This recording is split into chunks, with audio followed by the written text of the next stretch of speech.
right, welcome back, fellow jazz bums. The new classic series from Blue Note list has been released. This was on Thursday, March 21.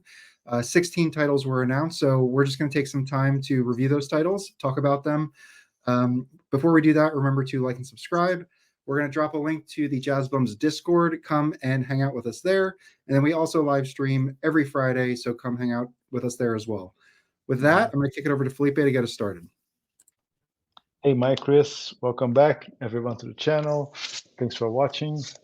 Yes, one more list has been announced. This goes from now until December, so 16 titles have been announced.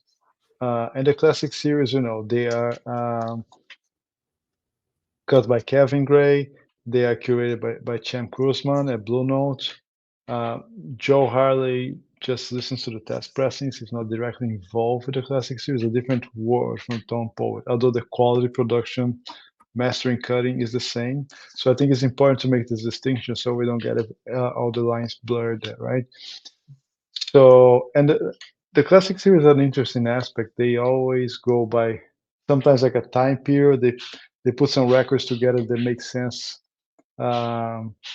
stylistically, artistically, on their own like groups. And this time we have seen some 70s records, a lot of 56s records, some 1500s there, but also very welcome additions from the 2000s, which we're going to talk about. Just like we had some in the past, like Joe Lovano and Charles Hunter trios, Jerry Allen. So I think it's very welcome to put those records that never were available as vinyl, although they're digital recordings, but they're really, really well recorded. So I think it's a really way they are presenting as a Blue Note catalog, which is so extensive and vast.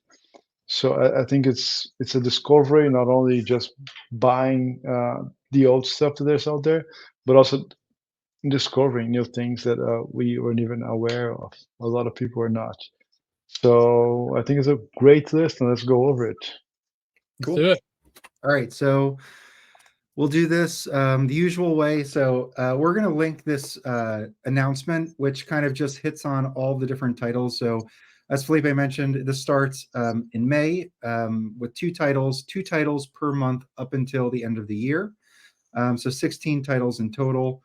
And yeah, there's just, a little bit of information on this press release. So we'll be sure to link that in the description below if you're interested in checking that out. So we're going to get into it. We have 16 titles to go through, and our first one is going to be Blue Hour. So Blue Hour is a 3 sounds record with Stanley Turrentine on top of it. So it's a quartet. This was recorded in 1960, released in 1961. And just for those who are unaware, the 3 sounds includes Gene Harris piano, Andrew Simpkins bass, and Bill Dowdy on drums, and then Stanley Turrentine is tenor.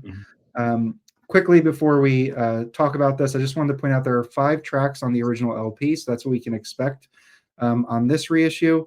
But what's kind of neat is there's a lot of bonus material here, so it looks like these sessions. I mean, there's a lot of good session content here, so maybe one day we'll be able to be able to explore that as well. So that's our first title. We have Stanley Turrentine with the 3 sounds, Blue Hour. Yeah, it is a great record. It's one of my favorites, Mike. And I think getting OGs or even get like good reissues, they're not so easy and cheap these days. So it's a very welcome addition, made at this level by Kevin and the whole team at Blue Note. So I have 2 copies here. This is a Black B Van Gelder, and this is Music Matters test pressing. Very nice. Okay. This record is very special. It's 1961, and let's not forget the 3 sounds, along with Jimmy Smith, they were probably the best sellers on the Blue Note catalog. And this record is really special. I think the whole cover sets the mood, the picture of the studio, the dark blue lights. It sets such a nice mood. It's such so calm and relaxing, that late night kind of vibe. This record, if for whoever does not have it, to me is a no-brainer. Is a must-have, must-get, Oh wow. especially done at this quality. I mean, this Music Matters here is Kevin's cut, unbelievable. So it has such rich tone on the bass, the horns, everything just goes so smooth and nice. Yeah, it's an amazing record. And there's another record that Three Sounds recorded as a quartet with O'Donnellson, LD+3, which is also excellent, fantastic. Hopefully, you'll come with the classics because it was also Music Matters release. So no brainer. Yeah, Felipe, Yeah. for those who are new to these series, can you talk about the kind of Music Matters Tone Poet Classic series kind of lines really quickly, just because they kind of influence each other. Yeah. So Music Matters was not the first, but probably one of the best reissue labels when it comes to Blue Note, right? So Music Matters only did Blue Notes, mostly 45s. Then they started doing 33s, and then lastly they did SRXs, which is that super silent vinyl formulation, which is probably their most desirable records at this point. But they did 45s, 33s at a super high level with a nice team. They got together Michael Kuskuna, Joe Harley, Kevin Gray, Ron Rambach, and it's superb. Every Music Matters record is like heavenly sounding. So after, I think in 2019, 20, Joe was hired by Blue Note to do the same thing at Blue Note in-house, which was the tone poets. They're pretty much Music Matters 33s. They follow the same type of design that Music Matters did. Gatefolds, session photos, amazing, great work. The classic series, they're pretty much the same, but they go on a cheaper, quote unquote, way on the jackets. So they save a little bit on the jackets there, drops down production costs so they can be more affordable, accessible. Plus, Joe Harley also said that he doesn't want to redo what he did on Music Matters. So that's not the tone poets are not these big titles that people expect them to be. No, they're going to be discovery titles, and the classic series are going to be the big hitters that Music Matters did. Joe doesn't work on them again, which makes a lot of sense. So Blue Note is curating them and making it really high level with Kevin, just as a continuation of the 80s series, which started in 2019. Yeah. Yeah, there's a lot of series, but it's not that confusing when you actually look how they're all connected. So Music Matters and Tone Poet are connected, and then the 80 series and classic series are connected. Yes. And and essentially if something was put out as a Music Matters, it won't be a Tone Poet because that's kind of, you can think about the same series. And then that kind of makes it a little bit more eligible for the classic series. So if there's a Music Matters version, it will likely be a classic series at some point. Yes. Yeah, and for me, the classic series is the best deal in jazz reissues. Period. I mean, for the price and the quality of the records themselves, there's nothing that even comes close to it. I don't think. Yeah. I mean, any reissue nowadays costs $40. Even those records have been done over and over and over and over, and the classic series brings something new, which is like those guys done at a really high level, which a cheaper kind of jacket gets more affordable, usually below $30. I mean, those classic records at this quality, hard to find. So back to the title, Blue Hour. Chris, any thoughts on this one? I have not heard this record, but I'm going to buy it probably because I buy almost all of these. But I like Three Sounds, and I do like that they did this one because it is definitely something people have been asking for. Yeah, it's for Three Sounds records. So. Yeah, I do think it's an important thing to note. Outside of Blue Hour and LD+3, with both of those Three Sounds with other people, I don't think any of these series really have reissued any of them. Music Matters didn't do. I mean, they did those two titles, but they didn't do any just regular Three Sounds titles. So I suspect they are going to visit those at some point. I don't know if they'll be individual or if they'll do some type of box set. But I think, right now they're some of the more affordable titles, but it seems like there is. I mean, every time there's a list that comes out besides this one, people always said like, "Where's the Three Sounds? Like, why isn't Three Sounds paying attention. So I think there is some interest there. But yeah, so I think for that purpose, I only have one other Three Sounds record. It's on Riverside with Nat Adderley. I forget the title of it now. So I will be getting this because I do want some Three Sounds in my collection. Yeah, I've got another Blue Note, and then I've got a Verve one that I like a lot. So yeah, it'll be cool to have a few. Yeah. Cool. Yeah, those Blue Sounds records are on the Blue Notes. Three Sounds. Sorry. Yeah, they're really worth getting, especially the first one. All right, so we're out of the gate with the Three Sounds record, and the next one is going to be Hank Mobley's Workout. This is a 61 session, released 62, recorded at Englewood Cliffs. The personnel on this is Hank Mobley, Grant Green, Wynton Kelly, Paul Chambers, and Philly Joe Jones, which is a pretty interesting lineup, given the relationship of these folks. And then they're doing Hank Mobley compositions for the most part. So what do we think about this one, guys? That's the one here. That's an AP45. Oh wow, nice. Yeah. I think it's one of the best Hank Mobley's records to me. It's a very good example of a really tight and nice played hard bop session. And if you look at the lineup, Wynton Kelly, Paul Chambers, Philly Joe, pretty much Miles guys, right? Even Hank Mobley was a Miles guy. And this record is 62. Remember the year before, they were all Someday My Prince Will Come session with Miles. So these guys have been working together consistently around those years. It's a very tight session, beautiful, beautiful music, compositions by Hank Mobley. And I think as we are talking before the recording, this record is way better than Another Workout. Another Workout is a record that just has the similar title, but I'm not a big fan of it. Yeah, I'm definitely gonna get this one. I'm interested too because it's got Grant Green in it, which is cool for a hard bop session. Having some guitar mixed in is neat. So yeah, down for this one for sure. Yeah, I've been wanting this one, and I've been holding out because I suspected it would be reissued at some point. So this was actually the top when I saw kind of the list and I saw that they were doing this. I think I was most excited for this title, personally. There are some other really great titles on this, obviously, but this one is dauntless. So I'm really excited I'll be able to get a good copy of this. Yeah, absolutely. Our third title is going to be Invisible Cinema. So this is a composer and piano player, Aaron Parks. This was released in 2008. You can see the cover here.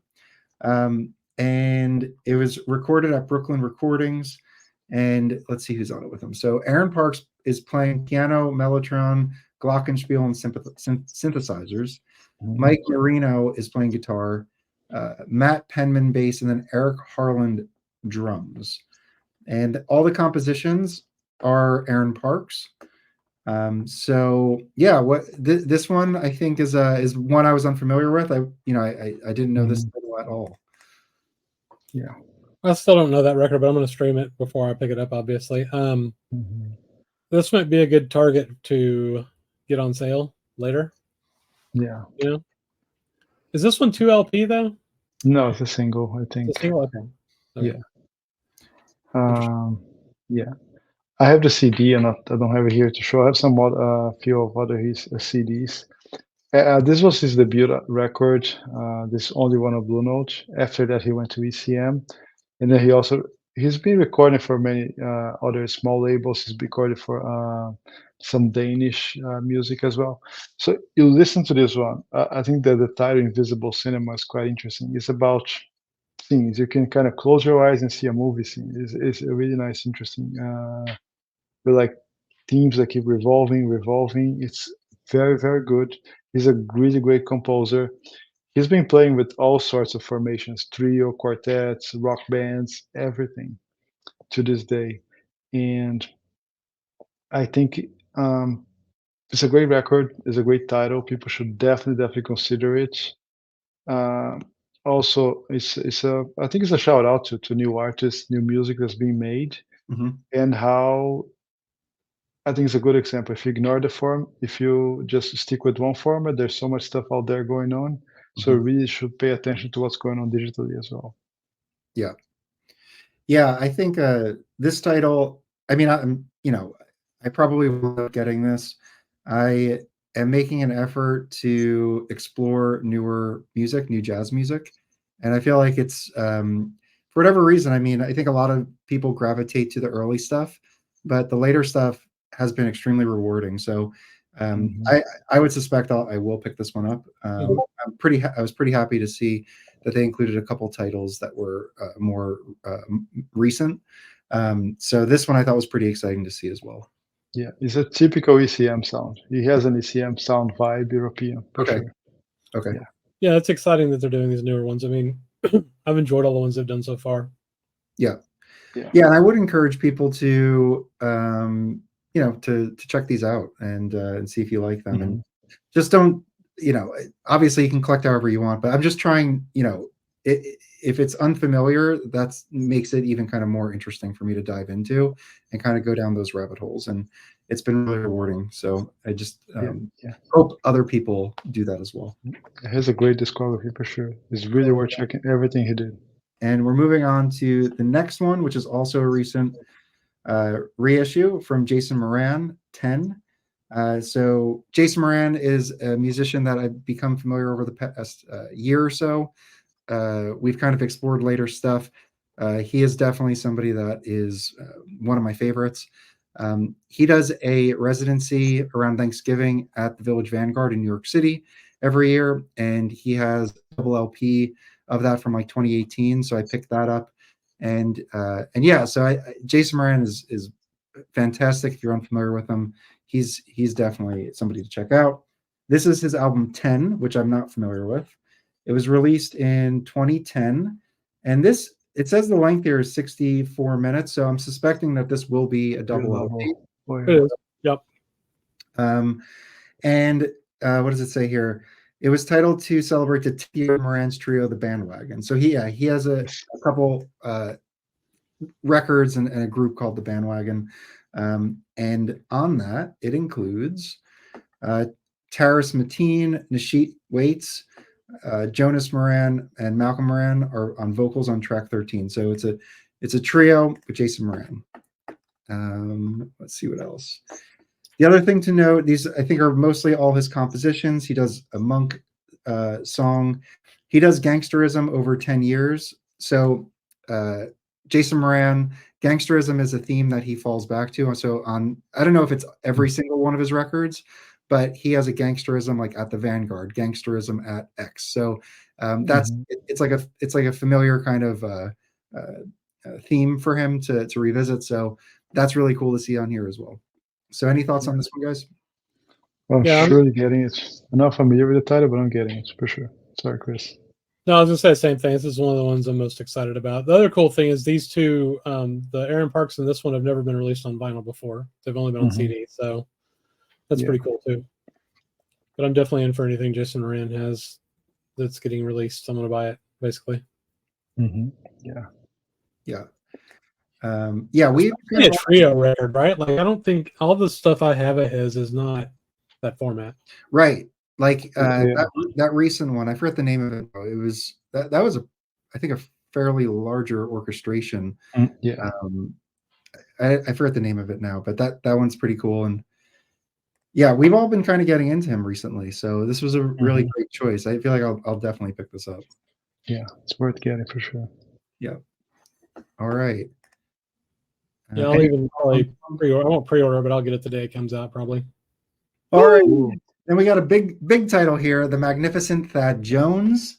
This is recorded in 56, released in 56. This is Thad Jones with Billy Mitchell tenor, Kenny Burrell guitar. He might only be on one track. Barry Harris piano, Percy Heath bass, and Max Roach drums. This is a 1500 series. It looks like 1527. So it's an early mono. And I do have a copy of it. I splurged. It's one of the more, I got this, on the secondary market. And actually, no. I didn't get that. I forced you to buy on the website. There was a quick restock. Music Matters like restocked like one copy, and I grabbed it. So it was Nice. still not cheap. It was pretty expensive, but it's a wonderful record. I love this record. So I love Thad Jones. All his small group stuff, I think, is some of the most like interesting, beautiful sounding hard bop. And so this one, I suspect people are going to be pretty excited Mhm. for. Yeah. Oh yeah, that's an amazing record, and this record kind of goes on par with. I mean, we're not going to go to this today, but the photography work and the way they're promoting those artists, right? The magnificent Ted Jones, the amazing Bud Powell, the genius of Thelonious Monk, everything was marketed this way to, it's quite interesting. But this is a magnificent record as well. The themes there, the way that the playing comes across, um, it's fantastic. I think it's a record no-brainer. I think so far in the series, if I didn't have any of those, I would just be ordering them for sure. Yeah, I've streamed that record 3 or 4 times. It's great. I'm very excited to get this one since I don't have the Music Matters. Yeah, if I didn't have it, this would be a top title for sure. All right. Oh, yeah, for sure. Yeah, I also love those like this style. The 1500 series is like some of my favorite Blue Note stuff. So I love all that early stuff. Absolutely. The photography work in the cover, it's amazing. Yeah, so that's going to be a great one. It's magnificent, even. There you go. Oh yeah, yeah. All right, next one is we got Cliff Jordan, Cliffcraft. This is 57, recorded 57, released in 57. Hackensack. Actually, let me go back to Thad Jones. Is that recorded in Hack? Yeah, so that's also Yes. So these are Hackensack recordings. This one But- so this one is Clifford Jordan, Art Farmer, Sonny Clark, George Tucker, and Lewis Hayes. So it's a quintet, except on Sophisticated Lady, it's a quartet with just Clifford Jordan. And yeah, they do. So Cliff Jordan is all side one, and then they're doing standards on side two. I also have the Music Matters of this, and this is 1582. Music Matters. It is an absolutely killer session. Yeah, I mean, this is a great one too. If I didn't have this, this would be on top of the list as well. So, yeah, and I think you can start seeing like themes like the Thad Jones and Cliffcraft are both 1500 series, so they're coming out in the same month. So yeah, they're definitely chronologically kind of bundled together every single month for sure. Yeah, I'm super excited for that one too. I mean, it's Cliff Jordan is one of my favorites, and then 1500 series. Yeah, this one is kick-ass. Yeah, it's a no-brainer. Much to say about it. All right, let's keep moving. So our next title, Boom. Juju. I just want to quickly go back to see where we are in chronological order. So number 7. This is 41. Yeah, so we're in the dead of summer here, August 16th. And jumping ahead. This is Juju by Wayne Shorter. This is a 64 session released in 65, recorded in Englewood Cliffs. And we have a quartet with McCoy Tyner, Reggie Workman, and Elvin Jones. And they're doing basically all Wayne Shorter compositions. Yeah, and it's really cool because it's Wayne Shorter with Coltrane's rhythm section, right? It's Coltrane's band with Wayne Shorter. Yeah. McCoy Tyner, original work, and Elvin Jones. They were. Coltrane hasn't even closed up on his final. I have the Music Matters 45, but I think this would be a cool one to show. This is an OG. Oh, very cool. Yeah, New York, blah blah. It's an amazing record. I think 64. He was already playing with Miles. He had left Art Blakey. He had recorded some on VJ. And then his first Blue Note, if I'm not mistaken, was Night Dreamer, right? And this came later in 64. But I think it's a perfect affirmation of his style. He maybe not his apex on composition, but I think he laid the foundations here for modern jazz in this record. To me, it's seminal, important, classic, everything. So don't have it, buy it. For, don't hesitate, because OGs or Music Matters or classic records are probably going to be off the roof. This is going to be the one to get. Yeah, I have I have a white bee with a Van Gelder stamp and Mhm. over there.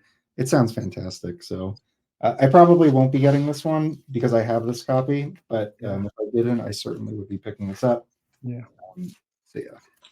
Yeah, I don't have it. I'll be getting it. It's top 5 probably. Have you listened to it, Chris? Yes, it's great. Yeah. No, it's amazing. It's really amazing.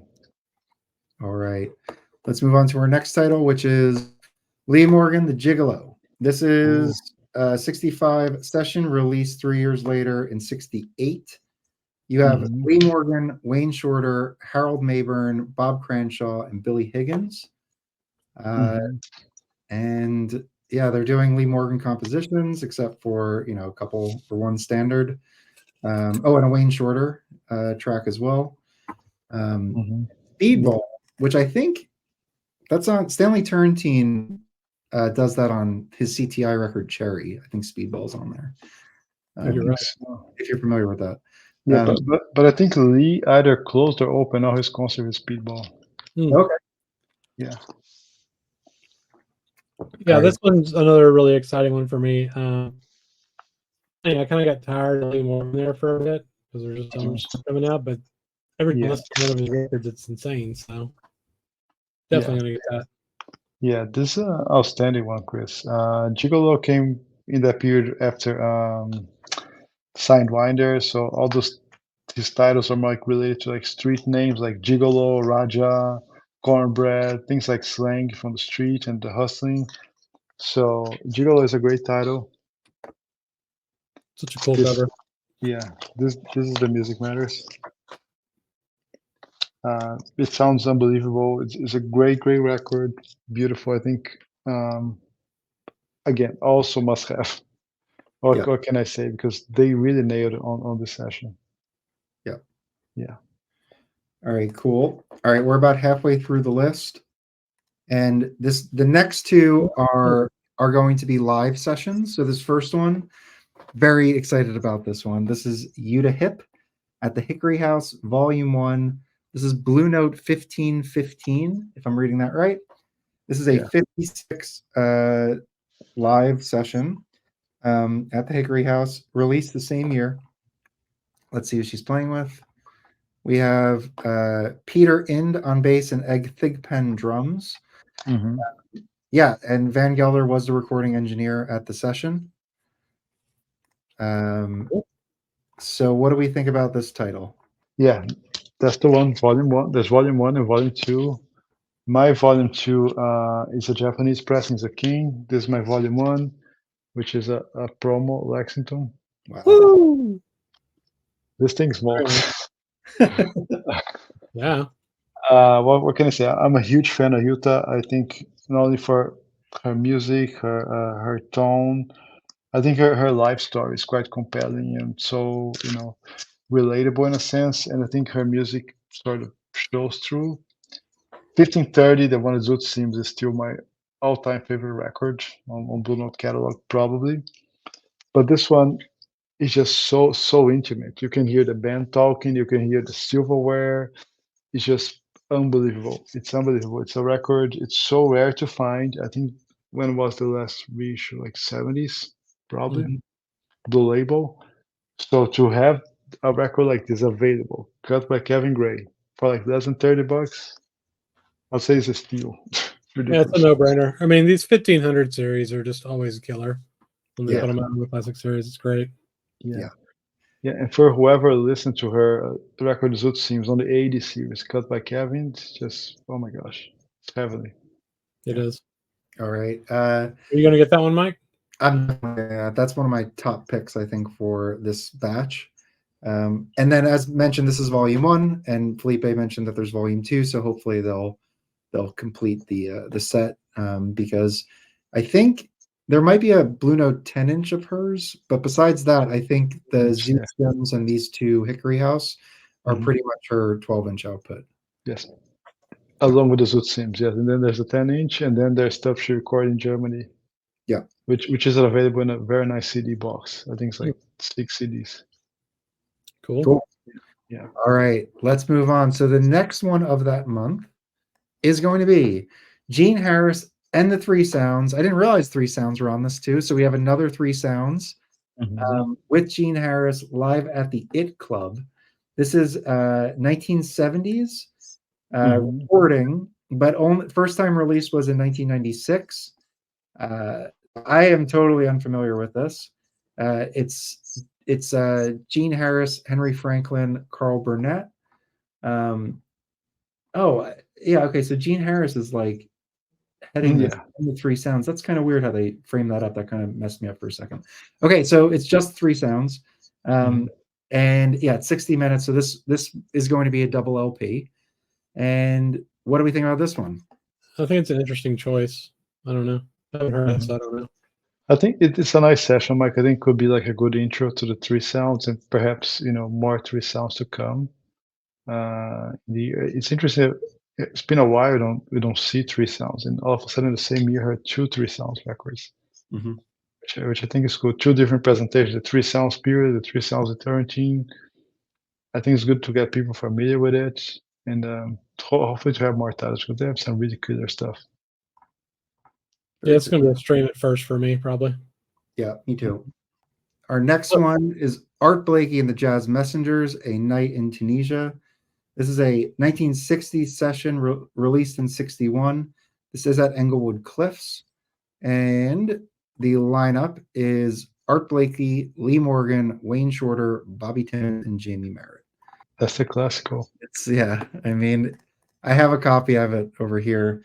Mine is I have the Blackbee. This is the only Blackbee I have that doesn't. It has an RVG stereo stamp, so it doesn't have Van Gelder. It's just his initial stamp. The rest of the Blackbees I have, they're all just it spells out Van Gelder. So not that that really means anything, but it's just a little. But I listened to this like a week and a half ago. It is so good. Such a good session. Love it.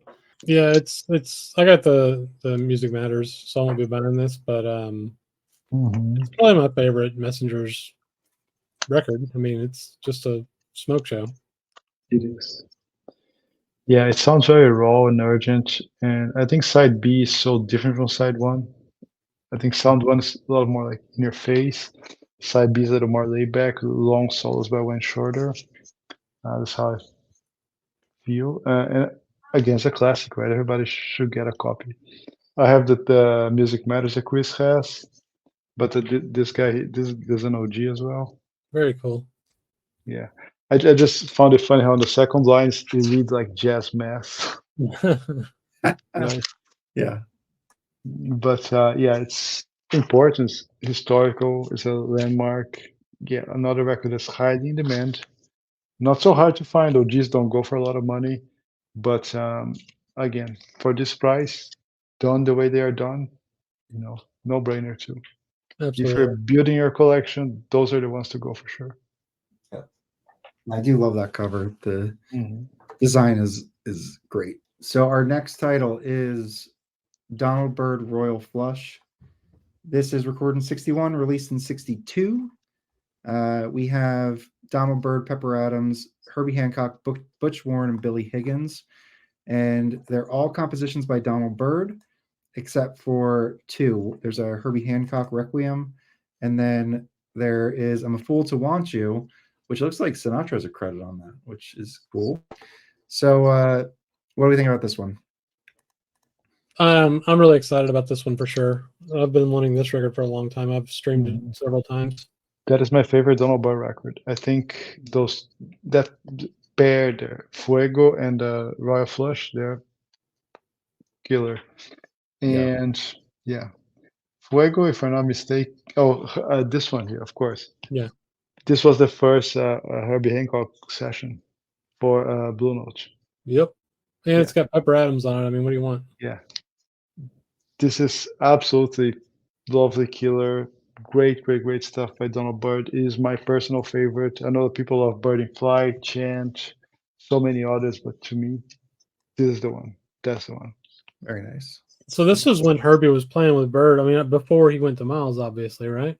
Yes. So he was kind of subbing when Donald Byrd was touring in his area. He played one concert, and then he was nervous. He really messed up, and they said, "Man." Then he was invited for a second one. I said, "Why are you calling me? I truly screwed up." He said, "No, I know what you can do. I know that you're nervous. Now you're gonna kick ass." And then he became a regular with Donald Byrd. Then Donald Byrd brought him to New York, signed him to Blue Note, and everything else is history. Yeah, I'll definitely be picking that up. Our next is a Dexter Gordon. This is Getting Around with Bobby Hutcherson on vibes, Barry Harris piano, Bob Cranshaw bass, and Billy Higgins drums. This one, they're doing, it looks like these are a lot of standards. One Dexter Gordon track here. And yeah, so what do we think about this one? It is great. They opened the Miami Carnaval from the Orfeo Negro, Black Orpheus record, hmm the classic recording by Luis Bonfá. And this is one of the first. This is one of the 4 records that he recorded in while living in Europe for Blue Note. 2 were in France actually, and 2 were in the US. This is the one that he recorded in the US, but still with a very French kind of cover feel. Um, what I find interesting about Dexter Gordon, we always kind of talk about it. He's a guy that's, no matter what, you can listen to any record you're gonna like. You're not gonna say, this one is not so much. He is so consistent, but at the same time, he's able to play so many different people, right? You have like Bobby Hutcherson here. He played bebop in the 40s, 50s, and then he went to Europe. He played with European players. He's able to be so consistent and so great in what he does, no matter what the situation is. And I think that's one of the, you know, he really kicks ass. This is a record that's not always being reprinted or reissued. So it was great that they picked this title. It's an amazing cover, probably the best Dexter Gordon cover. What number is that one? This one is 4204. I did pick this up last summer. This is a Liberty pressing, and I was really happy to find it. It's sounds really nice. That's awesome. It's probably the second pressing, right? I think I think so. Mm-hmm. But Oh, yeah, it's it's beautiful. beautiful pressing, and yeah. So this one's cool. I mean, Dexter and Bobby Hutcherson is a pretty interesting combo. Yeah. Yeah.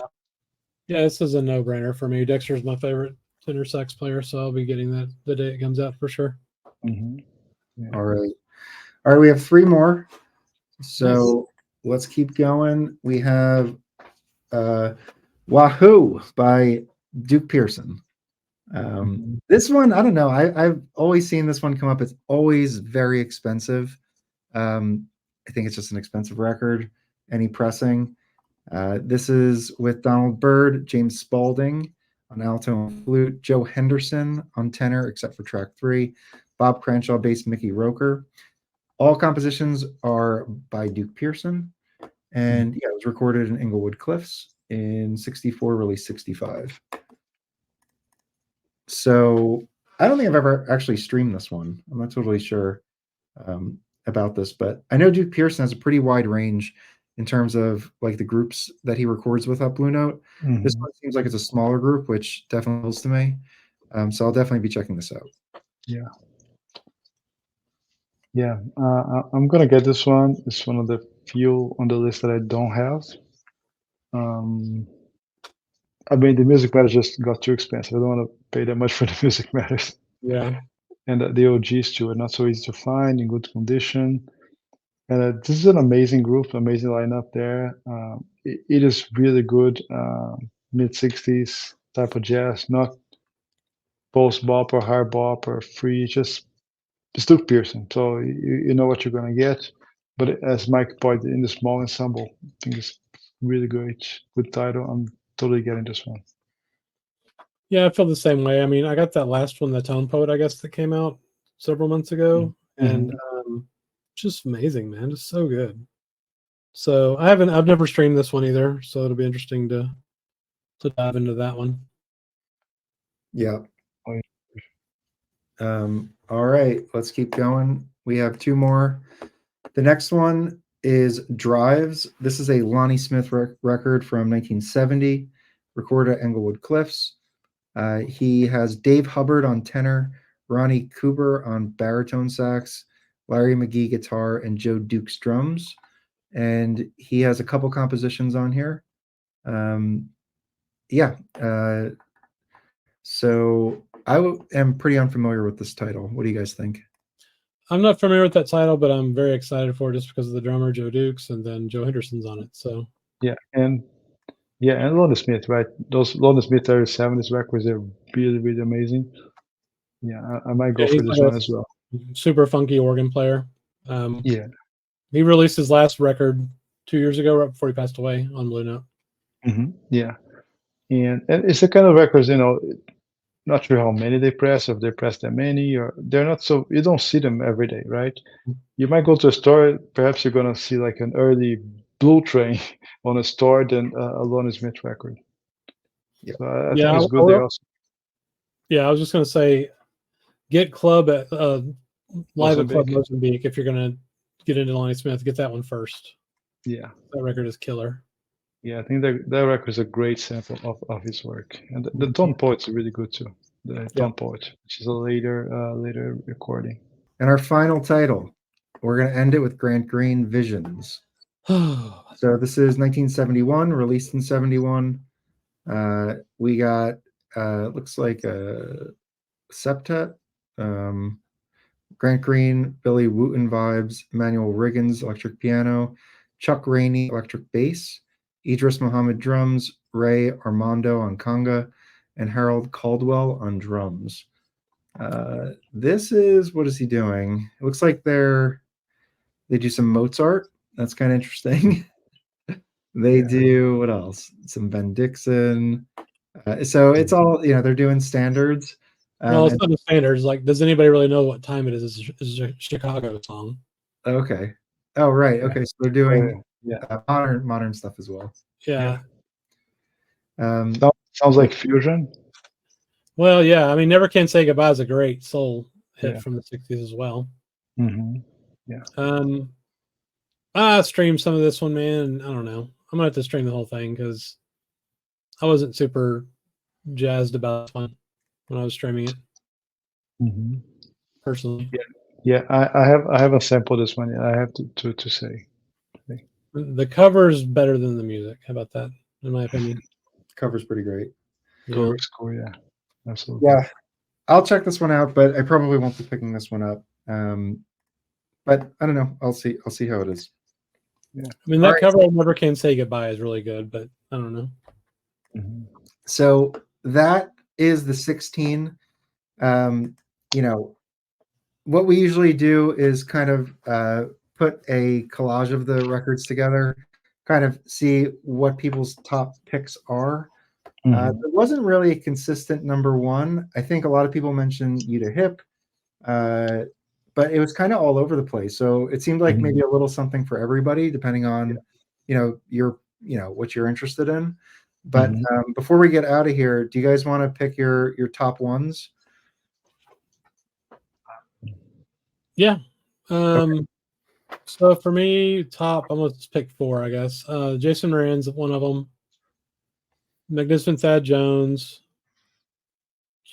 Dexter, and I don't know, Cliffcraft maybe. Okay. Felipe? I think because I have most of this titles, so I'm not going to say which ones I think are the best, but which ones I'm going to pick and I'm really excited about. The Aaron Parks, the Jason Moran, and I want to get that Wahoo. These will be my main goals. Yeah. What if you didn't have any of them? Yeah, what if you didn't have any? Blue Hour, because I like Tarantino. Okay. I'll go for Juju. And Royal Flush, just to make a top 3. There you go. Nice. Yeah. Okay. I have a few of these.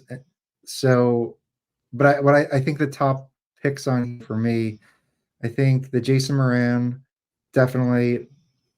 Aaron Parks, I'm really interested in checking that out. So those two. Then Hank Mobley Workout, as mentioned, that is really high on my list, so I'm definitely picking that up. If I didn't have the Thad Jones or the Art Blakey A Night in Tunisia, those would be very high. Mhm. And the Yuta Hip, I think, is something I'm really looking forward to. But I mean, there's other stuff. I mean, I could just keep going, but I think those are kind of the standouts to me. So Workout, Thad Jones, Night in Tunisia, and Yuta Hip, and Juju. I'll throw that in too. Yeah. And then the two new ones, so Aaron Parks and Jason Moran. But Mhm. honestly, like personally, since I have a few of those, I'll probably do the Blue Hour, Mhm. Workout, Royal Flush, Yuta Hip, and then the Aaron Parks and Jason Moran. Those are probably my top picks. So all of them. So all of them, and maybe the Duke Pearson. I might pick up that Duke Pearson too. Yeah. So, question for you guys: how do you guys think this list stack up against the previous years? Because I saw someone saying on Facebook, "Oh, it's pretty easy. They have such a great catalog. They just pull whatever out of the shelves and it's going to look amazing." But I think there's some good work curating there. Make sure you release them not in a rush, and I think every list seems to be very carefully thought by Don, by Cham, by Kevin doing his work too. What do you guys think? I mean, they put out 48 records between these two series a year, Hmm. right? That's a shit ton of records. So Yeah. I think this list is one of the better ones Hmm. for the Agree. classic series ever. Yeah. Yeah, this is a really All that 1500 series shit. Come on. yeah. Oh yeah. For There's sure. a lot of good stuff on here. Lots of Music Matters stuff that people can't get right now, you know? Hmm. Yeah. Yeah, Because those you either get an OG or Music Matters or a 70s, pretty much, right? mhm. And I think if you just look at who the leads are on this, like you get a Wayne Shorter, you get a Lee Morgan, you get a Jazz Messengers, you get Grant Green, Hank Mobley. So like these are all You're hitting the big ones, yeah. the big ones, and then you're also getting Stanley Turrentine, Jordan, Thad Jones, Dexter. I mean, it is a pretty strong list. I think in terms of, the Blue Note has a pretty diverse catalog, but a lot of their stuff can be kind of categorized within like the later 1500 and 4000 series, which has a similar tone. But given that, like, it's a pretty diverse list, Mhm. I think. Yeah. Absolutely. That was a great point. That's it. Mhm. So, all right. Well, let us know what your top picks are. Which ones are you definitely going to get?